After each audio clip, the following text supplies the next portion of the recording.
तो सभी प्यारे बच्चों को नमस्कार। तो इस वीडियो में क्लास 10th मैथ जो प्रश्नावली हमारी 1.1 है, तो प्रश्न नंबर 5 जांच कीजिए कि क्या किसी प्राकृतिक संख्या n के लिए संख्या 6 पे घात n अंक 0 पर समाप्त हो सकता है।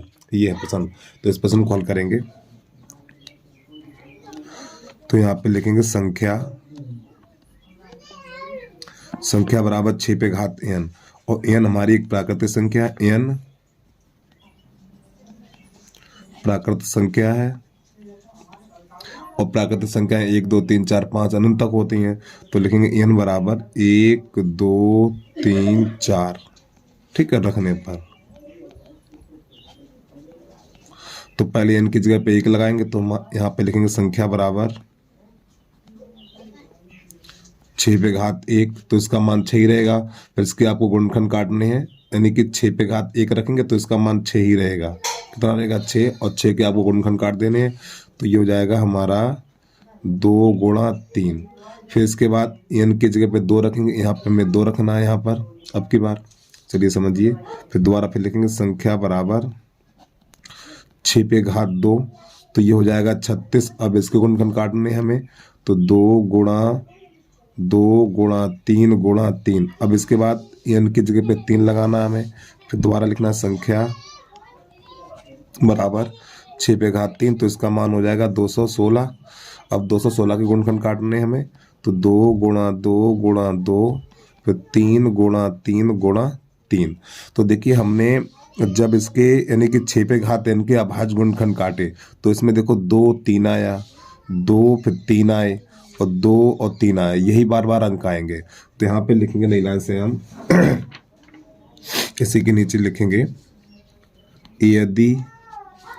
यदि कोई संख्या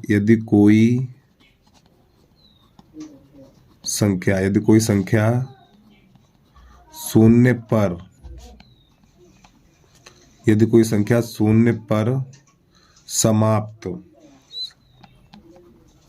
समाप्त होना चाहती है, यदि कोई संख्या 0 पर समाप्त होना चाहती है, तो उसके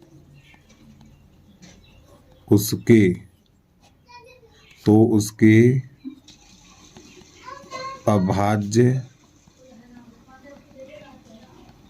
गुणनखंडों में 2 गुणा 5 होना अति आवश्यक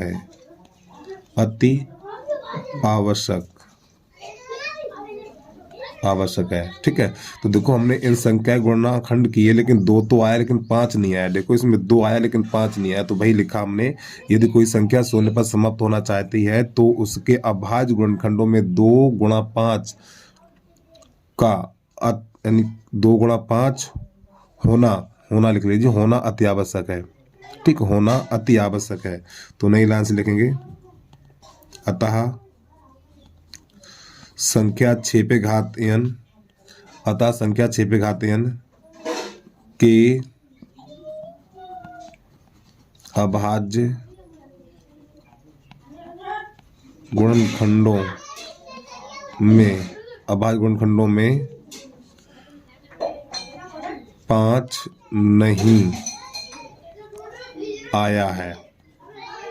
ठीक, यानी 2 तो आया लेकिन 5 नहीं आया है। इसलिए